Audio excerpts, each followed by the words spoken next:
Le principal obstacle aujourd'hui à l'accession au pouvoir de ce bloc populaire, c'est l'opération Zemmour.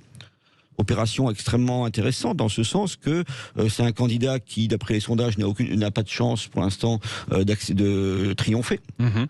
Et dont le rôle est pour l'instant essentiellement négatif. C'est-à-dire qu'effectivement, ça crée des divisions qui mettent dans une situation très confortable Emmanuel Macron. C'est ça, si vous prenez un peu de distance, si vous prenez un peu de distance par rapport aux émissions, par rapport aux polémiques ou par rapport aux sondages, ce qui se passe depuis quelques mois, c'est l'arrivée d'une garantie pour la perpétuation au pouvoir d'Emmanuel Macron.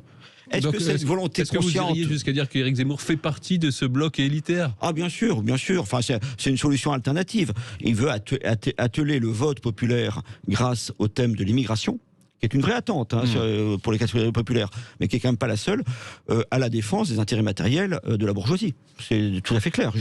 Il le dit en réalité, c'est-à-dire que grosso modo, d'ailleurs vous voyez bien que dans ses propositions, il ne parle des intérêts matériels, pour ainsi dire, que des milieux, disons, très huppés qui le soutiennent, et que pour le reste, eh bien, ils considèrent que si on traite le sujet de l'immigration et de la sécurité, eh bien, les ouvriers et les employés seront suffisamment servis et qu'ils peuvent partir à la retraite très tard. Tout ça n'a plus d'importance.